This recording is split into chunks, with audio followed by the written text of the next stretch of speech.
है और ज़्यादा इंसान के को और ज़्यादा प्रकृति के करीब लाने के करीब। भारतीय संस्कृति में यूँ तो भारतीय संस्कृति और सनातन संस्कृति की शुरुआत ही पर्यावरण से होती है। ईश्वर ने एक ऐसी सुरक्षा की चादर हम सबको दी है कि जिसके मध्य रहते हुए सभी जीव और निर्जीव और अजीव वो सभी लोग अपने आप को सुरक्षित महसूस करते हैं। परंतु उस सब के बावजूद औद्योगिकरण की इस होड़ में अपने लोभ लिप्सा और लालच में हमने प्रकृति के साथ खिलवाड़ करने की कोशिश करने का काम किया और खिलवाड़ करने की कोशिश इस हद तक कर दी कि जिसमें ओजोन की लेयर में छेद हमने कर दिया। ऑक्सीजन के बिना दुनिया का सबसे बड़ा पॉल्यूटेड शहर लोनी को हमने अपने बीच में स्थापित कर दिया। 100 शहर अगर दुनिया के इंगित किए तो उसमें से 66 शहर हिंदुस्तान के हैं। ऐसी स्थिति में हम उन सनातन धर्मियों ने के मानने वालों ने जो प्रकृति के साथ पूरे धर्म के रूप में अपने आप को परिलक्षित करता है, उसने अपनी जीवन शैली बदलने के साथ उस चुनौती को कबूल करने की बजाय हम उसके साथ खिलवाड़ करने की कोशिश करने का काम किया। मैं इसी के साथ साथ ये जो एक ईश्वर ने हम सबको एक आदर्श पर्यावरण के रूप में जो चीज दी थी, हम अपने आने वाली पीढ़ी को किस तरह का वातावरण देना चाहते हैं, ये एक सबसे बड़ी चुनौती है। क्या हम आने वाली पीढ़ी को, आने वाले बच्चों को एक सुरक्षित माहौल में एक बेहतर पर्यावरण के तहत एक बेहतर स्वास्थ्य की कामना करते हुए उन्हें एक स्वस्थ देश देना चाहते हैं, या उन्हें एक प्रदूषित समाज के साथ प्रदूषित वातावरण में विभिन्न बीमारियों से ग्रसित होने वाला वो मुल्क देना चाहते हैं? ये निश्चित रूप से चुनौतियां हो सकती हैं और वो चुनौती उस समय और ज़्यादा मजबूत हो जाती है जब समाज का एक हिस्सा लोभ और लिप्सा और लालच में पर्यावरण के साथ खिलवाड़ करने में लगा हो। उसे इस बात में शर्म ना आए कि अगर उसका लालच बढ़ता हो तो वो औद्योगिक अपने अपशिष्ट को प्राकृतिक नदियों में डाल दे या अपने प्राकृतिक धुएं से ईटीपी प्लांट को बंद कर यहाँ स्टार पेपर मिल का स्पॉन्सर्ड यहाँ पर वो है। पर मैं जब जनप्रतिनिधि था तो स्टार पेपर मिल पे और जिधर भी हवा जाती थी वहाँ ब्लैक कार्बन्स के छाई जिसे कहते थे वो छतों पर छाई रहती थी और हम सब लोग छत पे सोते थे तो छतों पे बिस्तर पे वो बहुत ही परिलक्षित होती थी। तो पता चला इस बात के लिए कि जो चिमनी है उसके इलेक्ट्रोड को बंद करने का काम रात को कर दिया जाता है। जो वो इलेक्ट्रोड छाई को अपनी तरफ अट्रैक्ट करते हैं तो उसे अपनी तरफ अट्रैक्ट ना कर वो ओपन वातावरण में उसे वेस्ट के रूप में लोगों के श्वास के जरिए श्वास नसी में जाकर अलग अलग तरह की बीमारियों को पैदा करने का काम करते हैं। तो उससे हो सकता है किसी एक परिवार का मुनाफा, हो सकता है कि जो उसमें काम करने वाले लोगों को की सुरक्षा की कुछ तनख्वाहों में बढ़ोतरी हो, परंतु निश्चित रूप से उससे पूरा का पूरा समाज उस बात के साथ खिलवाड़ करने का काम करता है। जब हवा बहती है तो कमेला कॉलोनी में चर्बी पकाकर घी बनाने वाले लोग किस तरह से नाक बंद कर अपने जीवन का यापन करते हैं, ये बात किसी से छिपी हुई नहीं है। हम किस तरह गर्म भट्टियों में अपना जीवन जीने का काम कर रहे हैं इस प्राकृतिक ऐसी सुरक्षा की चादर में जिसमें हिंदुस्तान में रहते हुए 50 डिग्री सेंटीग्रेड टेम्परेचर, 38 से 40 डिग्री सेंटीग्रेड टेम्परेचर तो सहारनपुर में भी हो रहा है, परंतु 50 डिग्री सेंटीग्रेड टेम्परेचर। और मुझे अभी भी ध्यान है 2015 में आंध्र प्रदेश में हीट वेव के कारण लगभग 2006 मौतें, जो तेलंगाना को अगर हम मिला लें तो 2006 लोग केवल 2015 में हीट वेव के कारण मरने का काम उन्होंने साउथ इंडिया के आंध्र प्रदेश और तेलंगाना के प्रदेशों में करने का काम किया था। तो ऐसी उस हालत में किस तरह का देश हम देना चाहते हैं? पृथ्वी के ध्रुव हिस्से में जो लार्सन कैप है, बर्फ की जो चादर है, उसमें बीच में दरारें आ रही हैं, ग्लेशियर पिघल रहे हैं, अलग अलग तरह की सुनामियां चुनौती देने का काम कर रही है। समुद्र के किनारे के देश निश्चित रूप से शहर निश्चित रूप से समुद्र की सतह बढ़ने की वजह से डूबने के कगार पर है। और इस तरह की स्थितियां इंसान प्रकृति के साथ खिलवाड़ करने की कोशिश करने का काम कर रहा है। हमारे कुएं और नल सूखे हुए, हमारा भूमिगत जल लगातार नीचे बढ़ रहा है। न जाने कितने ही इस तरह के डार्क एरिया जोन्स हैं। उत्तर प्रदेश में 59 डार्क एरिया जोन है और पूरे हिंदुस्तान में लगभग 1186 ब्लॉक डार्क जोन है, जिसमें जितना पानी जो चार्ज होता है उससे ज़्यादा हम पानी का इस्तेमाल अपनी ज़रूरत को पूरा करने के लिए निकालने की कोशिश करने का काम करते हैं। ये ऐसे उस मुल्क में है जिस मुल्क में चाहे वो वैष्णव हो, चाहे वो शैव हो, चाहे वो शाक्त हो, चाहे वो आर्य समाजी हो, पर वो इस बात को मानता है कि ये शरीर पंच तत्व को मिलकर बना, धरती जल अग्नि वायु और आकाश। धरती जल अग्नि वायु और आकाश का सामंजस्य समानुपात में रहे या विलोमानुपात में बदले,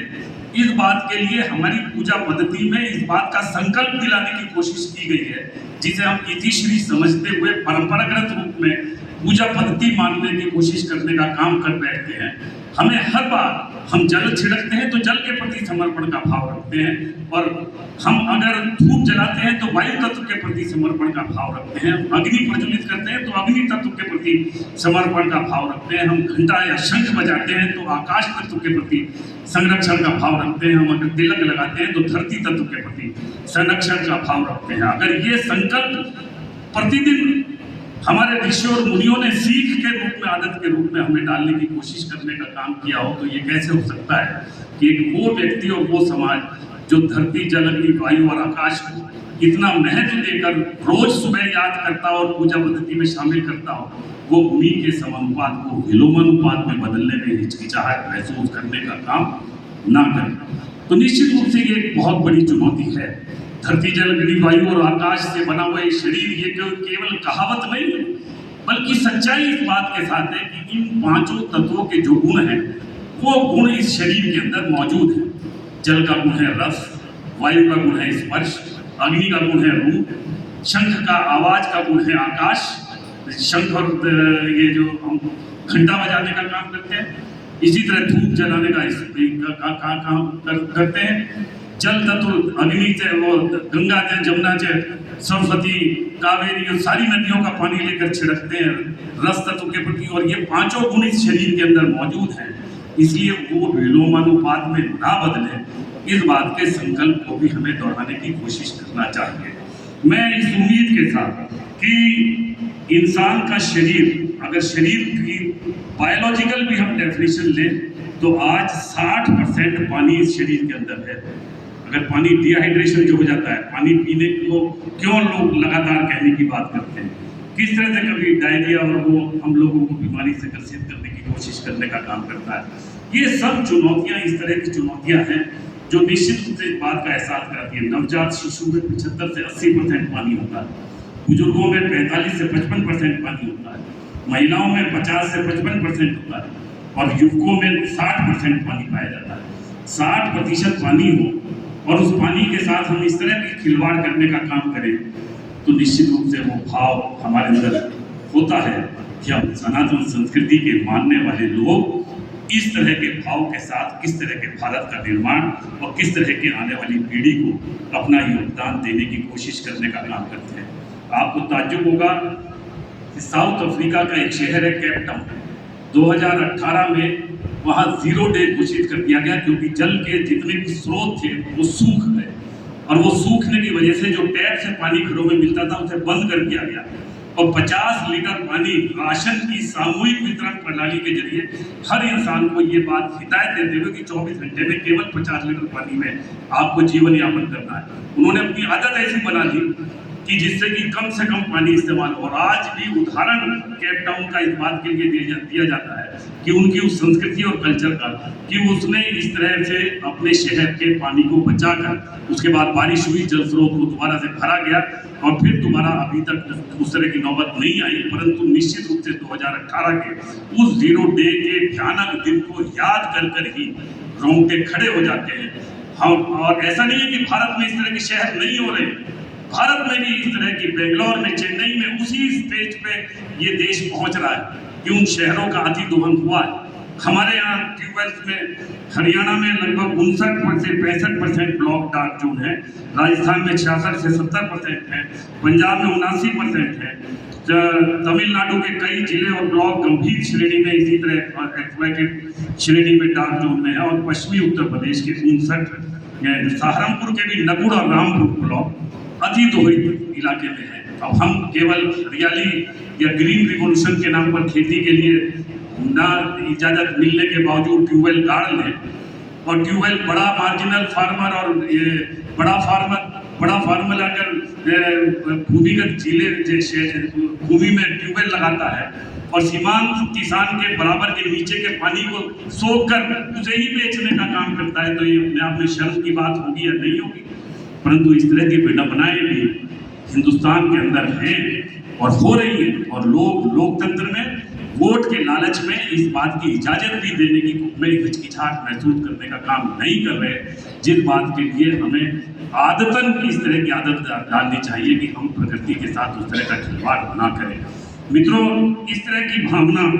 हमेशा से उस तरह के बातों के साथ कि पर्यावरण आज के संरक्षण आज की आवश्यकता है नहीं है,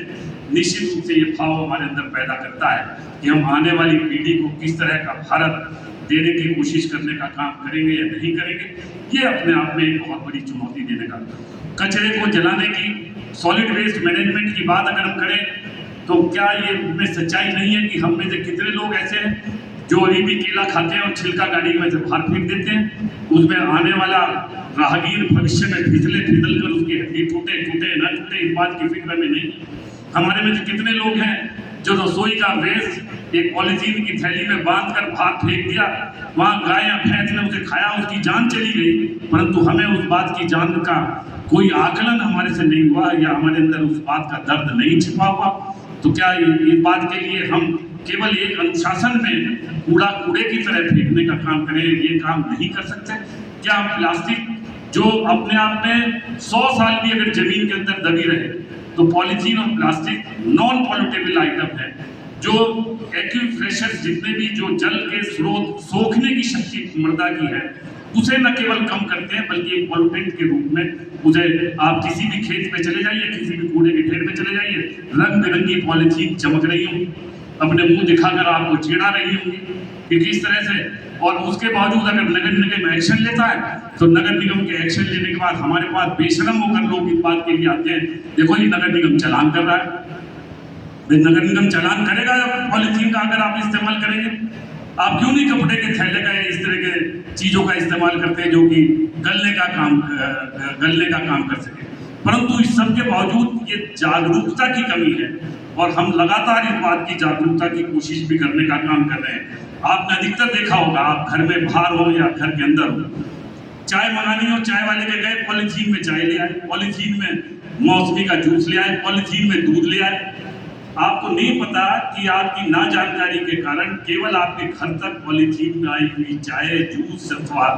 दूध एनारोबिक रिएक्शन कर इस तरह के जीवाणु पैदा करने की काम करता है, जो आपकी पेट में नई अलग अलग तरह की बीमारियां उत्पन्न करने का काम करते हैं। तो उन एनारोबिक जीवाणुओं के साथ मिश्रित कोई भी द्रव्य पीने से ज़्यादा फायदा है, या उसके अलावा किसी दूसरे बर्तन में अगर हम लेकर आए तो उस बात के से हम उस तरह की से बच सकने का काम कर सकते हैं। परंतु उस बात की हिचकिचाहट केवल जल्दी और ये जो अंधी दौड़ है, ये जो विकास की दौड़ है, इसने निश्चित रूप से इस तरह का चुनौती देने का काम किया है। इसी तरह बरसात के दिनों में आपने देखा होगा बहुत सारे नाले नाली केवल प्लास्टिक की वजह से चौक हो जाते हैं और जल भराव की समस्या से हम ग्रसित होते हैं। हमने कंपनी बाग में इसी तरह विश्व पर्यावरण दिवस 5 जून का किया। एलबी सिंह वहाँ पे डायरेक्टर थे। आप में से कुछ लोग गए कंपनी बाग? कंपनी बाग में 2 बड़ी झील है, अगर आपने देखा होगा, इस समय सूखी हुई। वो झील उन्होंने इसलिए बनाई क्योंकि माधवनगर तिलकनगर वो ट्रेन ऊंचा इलाका था, वहाँ का पानी बहकर जो भूमिगत पानी है उसकी सतह ऊपर उठेगी, ग्राउंड वाटर वेल का ऊपर उठेगा और वो पानी वहाँ से संरक्षित होता था और उस झील का इस्तेमाल केवल उसी बात के साथ था। ज्ञानेंद्र कुमार जी यहाँ पर अभी भी बारिश अगर हो जाती है तो माधवनगर में पानी 1-1 फीट लोगों के घरों में घुस जाता है, क्योंकि 4 दीवारी बन गई कंपनी बाग की, गेट बन गया, पानी अंदर आ नहीं पाता। तो हमने उन्हें कहा कि भाई आप नाली को गहरा मत करो, नाली गहराई करने से कोई फायदा नहीं है, जो वेस्ट वाटर है नाली का वो नाली में जाने दो, परंतु टैप कर लो, बरसात का पानी आते ही उस लेवल पे टैप करके सड़क के नीचे जाके झील में डाल दो, तो न केवल झील पुनर्जीवित होगी बल्कि आपकी एक बहुत बड़ी समस्या का समाधान होगा। परंतु हमारे बार बार कहने के अटल राय जी से हमने लिखवाया, यहाँ के गार्डन सुपरिटेंडेंट को, पता नहीं कौन गार्डन सुपरिटेंडेंट था, इतना चेंज हम नहीं कर सके कि गार्डन सुपरिटेंडेंट ने लिख दिया मैं तो गंदा पानी अपने कंपनी बाहर में क्यों आने। बरसात का पानी कोई गंदा पानी नहीं होता, बरसात के पानी में तो मिट्टी या कोई मिली हुई होती। नाली का पानी तो नाली में जा रहा है उस लेवल के नीचे, केवल ऊपर का पानी टैप करके आपको सड़क के नीचे से झील में देना है। और सड़क के तिलक नगर, माधव नगर, उसके पूरी गड़ी मलूक ऊपर के इलाकों के पानी के जल भराव की समस्या से आप निजात पा सकते हैं। परंतु एक जनप्रतिनिधि होने के बावजूद मैं उस काम को कराने में अभी तक सफल नहीं हो पाया। लगातार न जाने कितनी बार कहा, हमने 5 जून को वहाँ पर्यावरण दिवस भी किया। इसी तरह से जो औद्योगिक केंद्र हैं उन्होंने अपने वेस्ट को यहाँ की काली नदी में डाल दिया। काली नदी में इस तरह के रिएक्शंस हुए कि यहाँ मिर्जापुर पास में है, उसके गांव के लोगों में अचानक कैंसर की बीमारियों की फ्रीक्वेंसी बढ़ने लगी। हमने वहाँ भी मिर्जापुर में पर्यावरण दिवस के कार्यक्रम को कर लोगों को जागरूक करने की कोशिश की, इस बात का एहसास कराया कि काली नदी का ये जो पानी प्रदूषित किया है ये प्रकृति ने नहीं किया, ईश्वर ने नहीं किया, इंसान ने किया। किसी फैक्ट्री के इस तरह से वेस्ट को आपने ओपी इसमें डाल दिया। और जब मैं जाता हूँ तो मैं इस बात की हकीकत को समझता हूँ और कहता हूँ कि निश्चित रूप से अंग्रेजों ने अपनी नदियाँ तो बचा ली, पर हिंदुस्तान ईस्ट इंडिया कंपनी बनने के बाद जो भी इंडस्ट्री आई उसके वेस्ट को उन्होंने हमारी प्राकृतिक नदियों में डालकर एक ऐसी आदत डाल दी जैसे कि वेस्ट को अपने पास से निकाल दो, चाहे दूसरे की जान चली जाए। हम उसके बाद नमामि गंगे के और यमुना के और दूसरी प्राकृतिक नदियों को साफ सफाई के प्रोजेक्ट करते रहे, परंतु उन्होंने एक ऐसी आदत डाल दी जिसकी वजह से हमारी प्राकृतिक नदियाँ मृत हो गई। पाउंधोई नदी मेरी होश में साफ पानी देती थी, ढमोला और पाउंधोई नदी आपके शहर की नदियाँ, परंतु इस समय कोई स्थिति है कि कोई आचमन कर ले पाउंधोई नदी के उस जल का? किस तरह की स्थिति है? उसे पुनर्जीवित करने के लिए मोहिंदर सिंह उस समय कमिश्नर थे, हमने कोशिश की राकेश टाकी से वहां तक फेंसिंग कर पर्यावरण प्रहरी दोनों तरफ बनाने की, परंतु सबके बावजूद वो सारा का सारा प्रयास निष्फल हुआ। तो उसके बाद कई अधिकारियों ने उस बात की कोशिश करने का काम करते हुए इनाम भी लेकर गए, परंतु वो चीज़ नदी वहाँ की वहाँ चूंकि तो उसी तरह से रह गई और वो मृत प्राय हो गई और गंदा नाला के रूप में हमारे शहर के बीच में बह रही। तो ये जो नदियाँ जो प्राकृतिक रूप में वरदान के रूप में ईश्वर ने आपको दी थी, आपने अपने आप उन्हें खराब करने की कोशिश करने का काम किया। निश्चित रूप से इसी रूप में हम पहला पंजाब में खेती के बाद चलने वाली उस जो वेस्ट है पुराली को जलाकर हम कितना वातावरण खराब करते हैं अपनी राजधानी का और अपने हमारे से ऊपर से ही जाती है, हम अपने वातावरण को भी खराब करते हैं, कितने वातावरण को खराब करते हैं। पार्टिकुलेट मैटर्स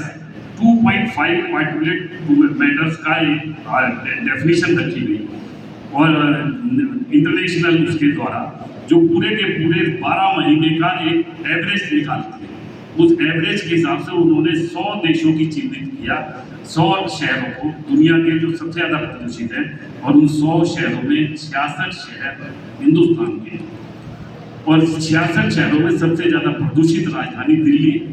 और सबसे ज़्यादा प्रदूषित शहर पूरी दुनिया का सबसे बड़ा लोनी है। तो इस तरह से अगर हम किस तरह की माध्यम से वो संस्कृति नई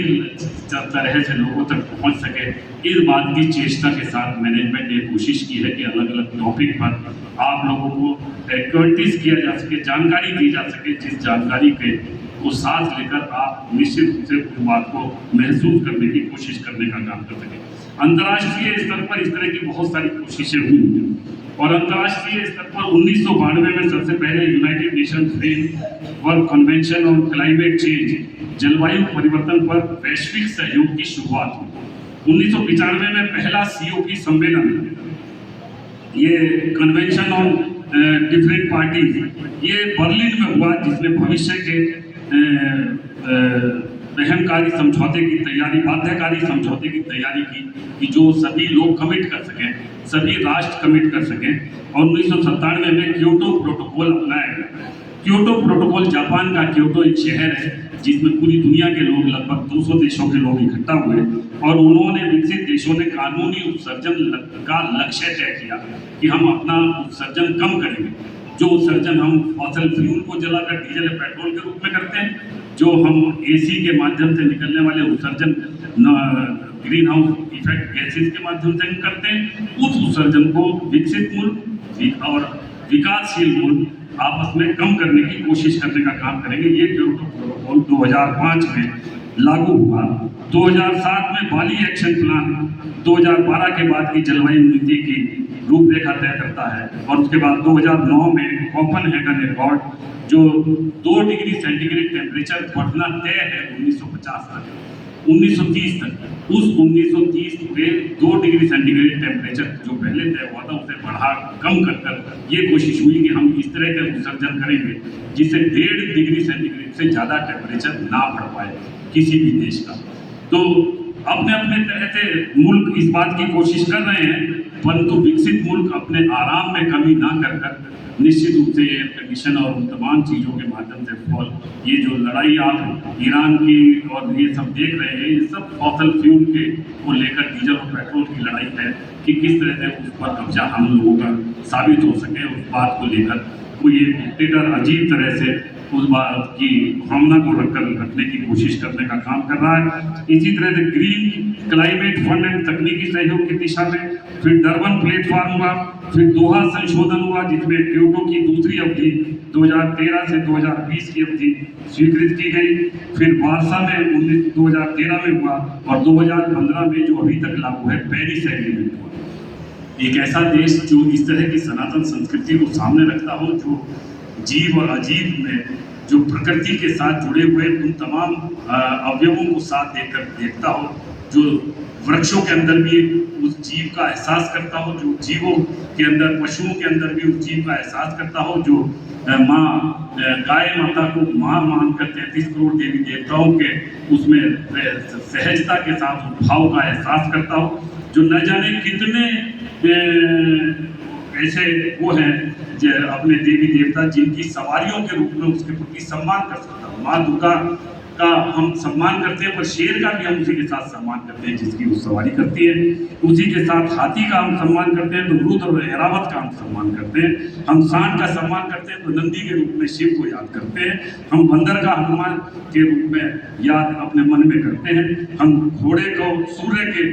ध्वजवाहक के रूप में देखते हैं। हम गणेश की सवारी करते हैं तो सवारी के रूप में चूहे का भी सम्मान ये समाज करता है। मछली के रूप में कामदेव का, गरुड़ के रूप में विष्णु का, मोर के रूप में कार्तिक का, सर्प के रूप में शिव का, हंस के रूप में सरस्वती का, जंगली सारस के रूप में ब्रह्मा का। इतने देवी देवताओं जो सीधे रूप में सवारी के रूप में उन पशुओं का इस्तेमाल कर रहे हो, ये कैसा भाव हो सकता है कि वो समाज किसी भी रूप में उस तरह के पशुओं को किसी भी रूप में शारीरिक मानसिक हानि पहुंचाने का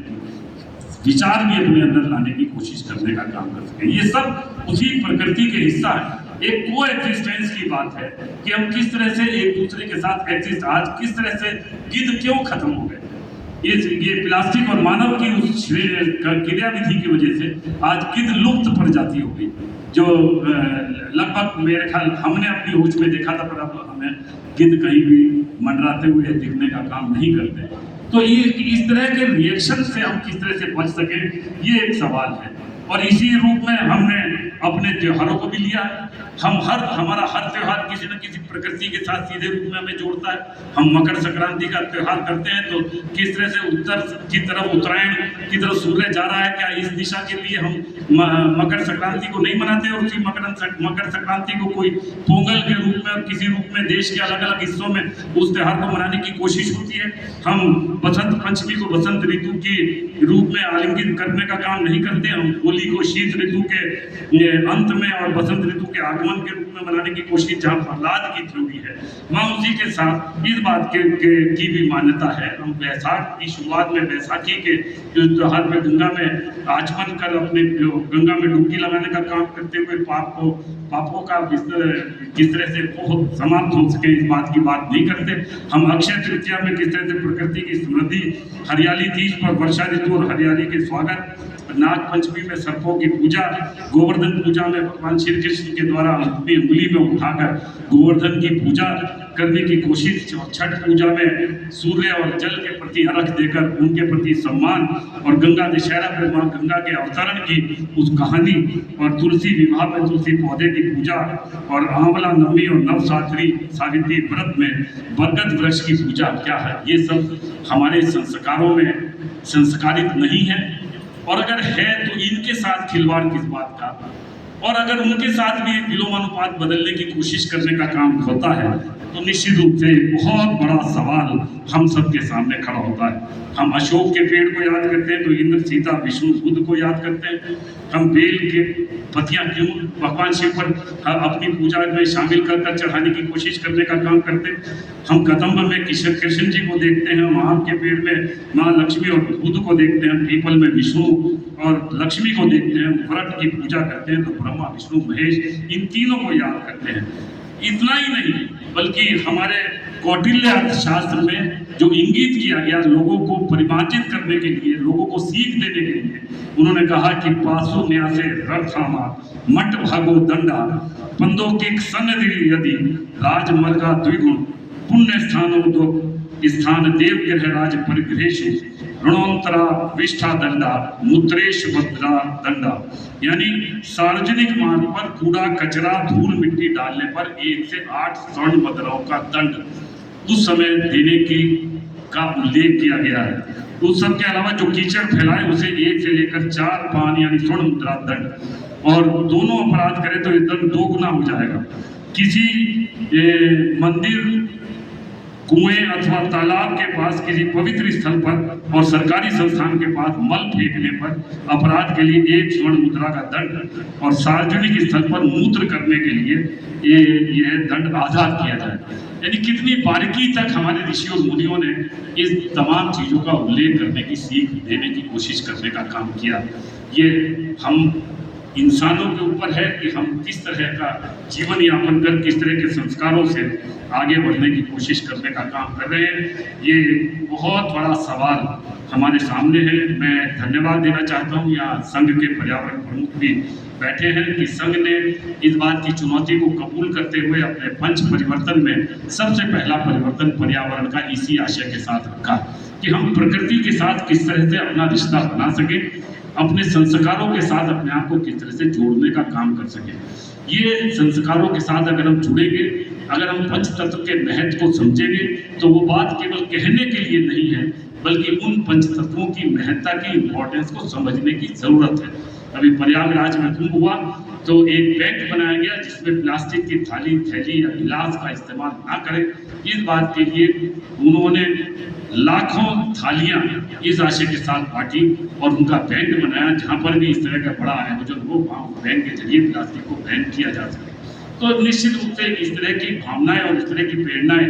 भी स्वतंत्र समाज में, स्वतंत्र भारत में होने का काम हो रही है। परंतु सबके बावजूद फिर मैं दोबारा से यहाँ एक बात कहकर गया था, उस बात को कहना चाहता हूँ कि हमारी इन तमाम संस्कृति को तोड़ने के लिए विशेष से 1835 में लॉर्ड मैकाले ने लंदन में, उसकी कार्रवाई में ये नोट है, लंदन की पार्लियामेंट की कार्रवाई के अंदर ये नोट है कि उसने भाषण दिया कि ईस्ट इंडिया कंपनी अगर लंबे समय तक हिंदुस्तान में राज करना चाहती है तो उसे हिंदुस्तान की आध्यात्मिक बैकबोन को तोड़ना होगा और उसे द्वैम दर्जे का साबित करना होगा। और उस बात के लिए मैं उत्तर से लेकर दक्षिण, पूरब से लेकर पश्चिम हिंदुस्तान में घूमा हूँ, अमीर हो या गरीब हो, परंतु उनकी आध्यात्मिक शक्ति इतनी ज़्यादा मजबूत है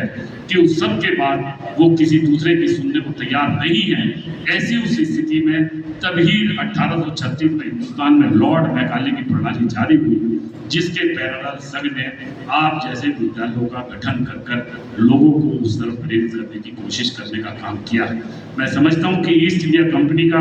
इस तरफ सबसे बड़ा रोल है, जिन्होंने अपने देश की प्राकृतिक नदियों को बचाया, पर हमारे देश की प्राकृतिक नदियों में इंडस्ट्रियल वेस्ट को डालकर उन्हें नाला बनाने की कोशिश करने की सीख हम सब लोगों को दे दी। और उसके तहत उस समय से आज तक जितने भी औद्योगिकरण हुए, बाद में लोगों की मांग के बाद ईटीपी प्लांट, पर्यावरण बोर्ड, ये तमाम चीजें और नए नए कानून बनाए गए, परंतु उस समय सब लोगों को ये आसान लगा कि इंडस्ट्री से बनने वाला कपड़ा या उससे बनने वाला उत्पाद और उसका निकलने वाला वेस्ट, उस वेस्ट से आप किस तरह से आसानी से छुट्टी पाने का काम कर सको। और मैं समझता हूँ कि सबसे आसान तरीका है कि उसे बराबर के ड्रेनेज में या बराबर की नदी में अगर डालकर अपशिष्ट हो जाए और उसका वो विषैला भी हो, वो आगे आने वाले जो डाउन स्ट्रीम के लोग हैं उनके लिए कितना भी जहरीला हो जाए, पर उस बात की परवाह करने की कोशिश करने का काम नहीं किया। परंतु आज़ादी के 70 साल 75 साल हो गए, ये जिम्मेदारी हमारी और आपकी है। हम किस तरह से अपने मुल्क को संरक्षित रख सकें, ऐसा वो मुल्क जो इस तरह की महान संस्कृति का ध्वजवाहक हो, जिसमें हमेशा से प्रकृति के साथ रिश्ता जोड़कर हमेशा से उन तमाम अपने देवी देवताओं की पूजा के रूप में उन्हें नमन किया हो। एक ऐसा देश क्या दिग्दर्शक का काम करेगा या पीछे चलने का काम करेगा, ये एक बहुत बड़ा सवालिया निशान हमारे सामने है। और इसीलिए बात को मद्देनजर रखते हुए संघ ने जो पंच परिवर्तन में अपने ये नियम बनाने की कोशिश करने का काम किया कि हम किस तरह से ये भावना लाने की कोशिश करने का काम कर सकें। मैं समझता हूँ कि ये अपने आप में एक बहुत बड़ा काम है, जिसमें पर्यावरण को सबसे पहले टॉपिक पे रखा गया, फिर कुटुंब प्रबोधन को, फिर सामाजिक समरसता को, और फिर उसके बाद स्वदेशी जो आत्मनिर्भर भारत की बात आज हम कर रहे हैं, स्वदेशी जागरण, किस तरह से स्वदेशी वस्तुओं का हम इस्तेमाल कर सकें। और नागरिक कर्तव्य, ये नागरिकों के कर्तव्य के रूप में हम सबका कर्तव्य है कि हम अनुशासन के रूप में अपनी ऐसी जीवन शैली अपनाएं जो अपने वेस्ट को स्वतः इस तरह के वेस्ट में, सॉलिड वेस्ट मैनेजमेंट, हर घर में वेस्टेज होता है, पैकेजिंग की इंडस्ट्री उपभोक्तावादी संस्कृति में और ज़्यादा बढ़ती जा रही है। ऐसे में उस वेस्ट को जो डिकम्पोजेबल कंपोजेबल हो, उसे डिकम्पोज को अलग श्रेणी में लाए, और जो डिकम्पोज नहीं हो सकता उसे अलग श्रेणी में लाने का काम करें। 2 बार इस्तेमाल होने, दूसरी बार जो सिंगल यूज प्लास्टिक है उसे पूरी तरह से उसका निषेध करें, उसका इस्तेमाल ना करें, चाहे हमारे छोटे कार्यक्रम हों या बड़े कार्यक्रम हों। इस तरह की हमें चेष्टा करने की कोशिश करने का काम करें, तब मैं समझता हूँ कि एक बेहतर भारत हम लोग बनाने की कोशिश करने का काम कर सकते हैं। मैं ऐसी उस स्थिति से हम किस तरह से उभर सकें, इस तरफ मैंने कोशिश की है। कुछ देशों के द्वारा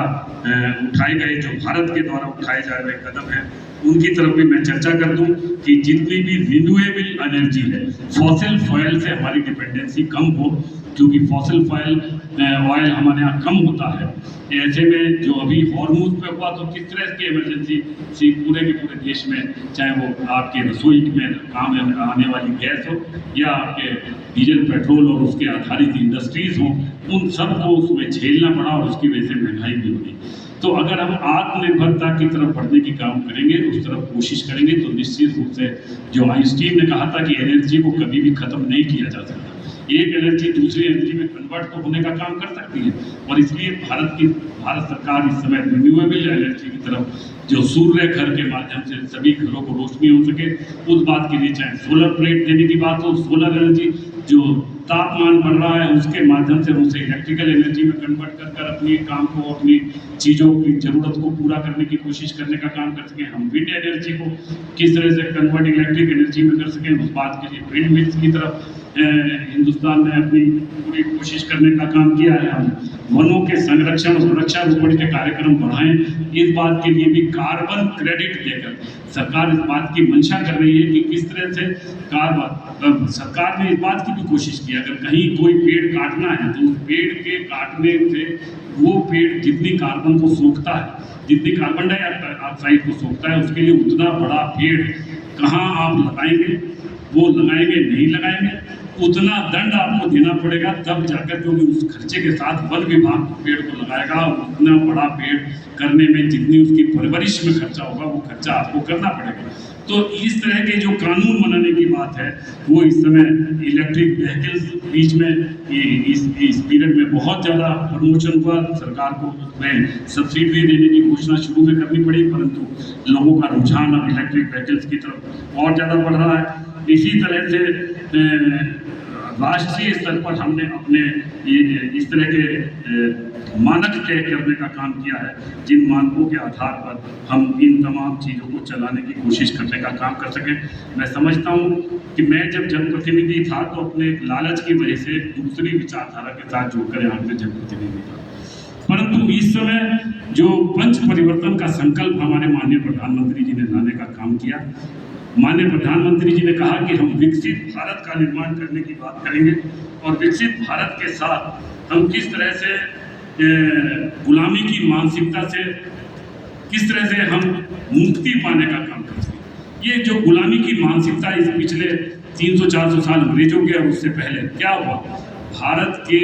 कार्यकाल में सम्राट अशोक ने भगवान बुद्ध के बाद हथियार डाल दिए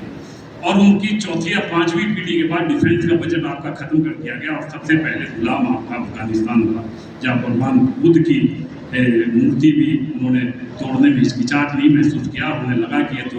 ये डिफेंस के मामले में बहुत कमज़ोर है। और उसके बाद जब बहादुर शाह जफर ने ईस्ट इंडिया कंपनी को ये देने की बात की बिना टैक्स के व्यापार से किसी उत्पाद से प्रभावित होकर, तो ईस्ट इंडिया कंपनी ने ऑर्गेनाइज वे में हमारी उस कल्चर को किस तरह से दूषित किया जा सके उस बात की कोशिश करते हुए 1836 में लॉर्ड मैकाले की शिक्षा प्रणाली के जरिए हमारे जो कच्चे दिमाग थे, कुम्हार की तरह जो मिट्टी को थाप थाप कर श्रेष्ठ नागरिक बनाने की कोशिश कर रहे थे, उन्होंने द्वैत दर्जे की बना दी। कुतुबुद्दीन ऐबक साहब ने तक्षशिला विश्वविद्यालय में आग लगा दी, 3 महीने तक वहाँ की लाइब्रेरी जलती नहीं। सबसे बड़ा विद्यालय एशिया का था, जिसमें पूरे देशों के बच्चे भी वहाँ पर आकर हॉस्टल में नालंदा विश्वविद्यालय पढ़ने का काम करते हैं। तक्षशिला विश्वविद्यालय, नालंदा विश्वविद्यालय, शारदा विश्वविद्यालय, ये तमाम चीज़ों को हमसे छीनने की कोशिश करने का काम किया गया। अब ये आने वाली पीढ़ी उस इतिहास को जब तक हम बताएंगे नहीं तब तक उसे समझ में नहीं आएगा। तो इस इतिहास को जितना हम बताकर उन्हें कोशिश करेंगे हमवार करने की और इस बात के साथ फिर उसे संस्कृति के साथ जोड़कर उसके लोगों की जीवन शैली अपनाने की, तब हमें एक स्वस्थ भारत का निर्माण करने में कामयाब होने की कोशिश करने का बात कर सकते हैं। मैं समझता हूँ कि शिशु मंदिर बृहद स्तर पर इस तरह के कामों को करने का काम कर रहा है। हम अपनी विरासत पर गर्व कर सकें और नागरिकों का क्या कर्तव्य हो, जो बात को हमारे प्रधानमंत्री जी ने कहा उसे संघ ने भी उसी रूप में अपनाने की कोशिश करने का काम किया। 500 वर्ष पूर्व ग्रंथ सुश्रुत संहिता में एक पौधे का नाम दिया गया अम्बु प्रसादी। अम्बु प्रसादी एक ऐसा पौधा था जो नदी के किनारे लगाकर किसी भी विषैले पानी को किस तरह से आप हमवार करने का, उसे शुद्ध करने का काम कर रहा। तो सहजन भी आ गया जो एलम की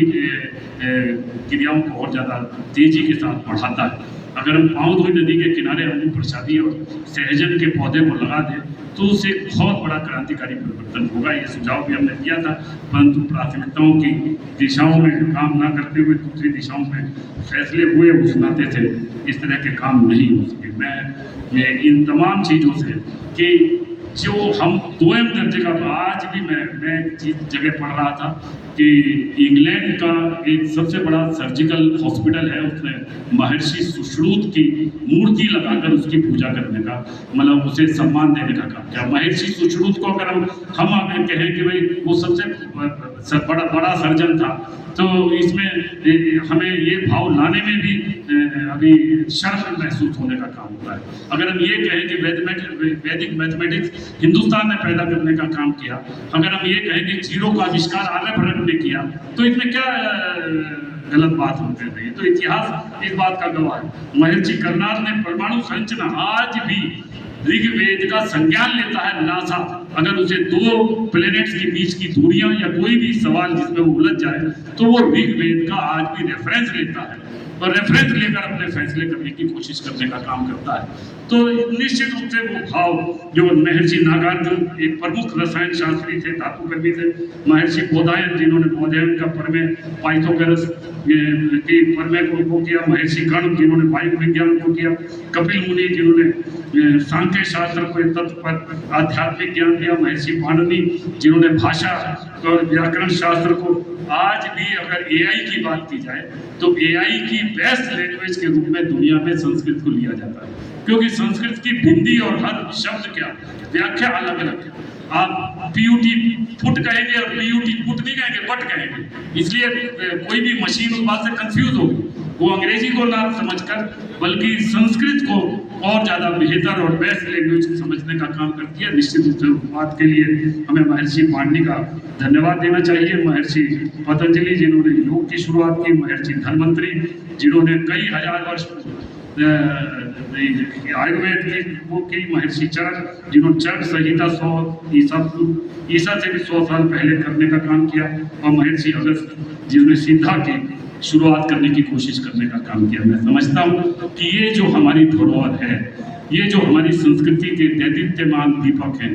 उनसे हमें संज्ञान लेते हुए उनके प्रति शर्म न महसूस कर ये एहसास आने वाली पीढ़ी को कराना चाहिए कि हम या हमारी पीढ़ी जो इस समय की आज़ादी के बाद की पीढ़ी है, वो अपनी दूसरी पीढ़ियों को, चूंकि सनातन पुरातन पीढ़ियों को भूल गई, तो उन्हें संज्ञान लेकर आप आगे बढ़ोगे तो आप एक बेहतर समाज का निर्माण कर पाओगे, एक मजबूत राष्ट्र का निर्माण कर पाओगे, बल्कि पूरी दुनिया में दिग्दर्शक बनकर उन्हें इस बात का एहसास कर पाओगे कि वो किस तरह से पॉल्यूशन फ्री रहकर आने वाली पीढ़ी को पॉल्यूटेड देश न देकर, वातावरण न देकर एक इस तरह के देश और वातावरण को देना चाहते हैं जिसमें स्वस्थ रूप में हर नागरिक अपनी जरूरतों को पूरा करने का काम कर सके। किसी ने ठीक ही कहा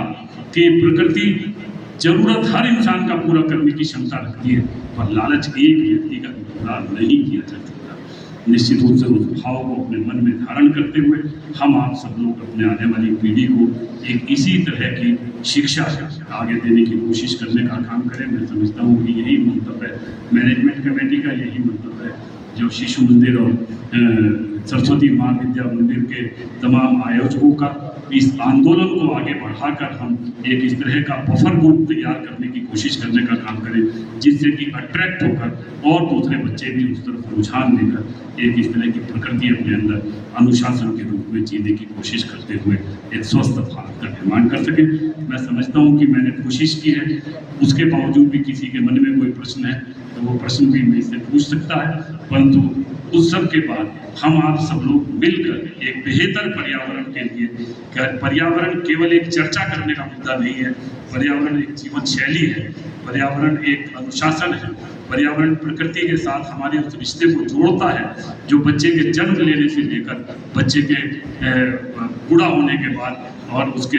शमशान में जाने तक उसे उसके साथ जुड़ाव पैदा करने की कोशिश करने का काम करता है। ये जुड़ाव मिठास भरा हो, ये जुड़ाव सम्मानपूर्वक हो, ये जुड़ाव और ज़्यादा बेहतर हो, इस बात की कशिश और कोशिश अगर हमारे बीच में रहेगी तो हम निश्चित रूप से एक बेहतर समाज का निर्माण कर पाएंगे। मैं इन शब्दों के साथ अपने संबोधन को समाप्त करता हूँ, अपनी वाणी को अंतिम रूप देता हूँ और आप सबका इस बात के लिए धन्यवाद देता हूँ, विशेषतः अखिलेश जी का जिन्होंने मुझे इस बात के लिए मौका दिया, इस बात को समझ कर कि हम सन 2000 में मेरे पिताजी का स्वर्गवास हुआ, तो हमारा एक ट्रस्ट है संस्कार विधि के नाम से।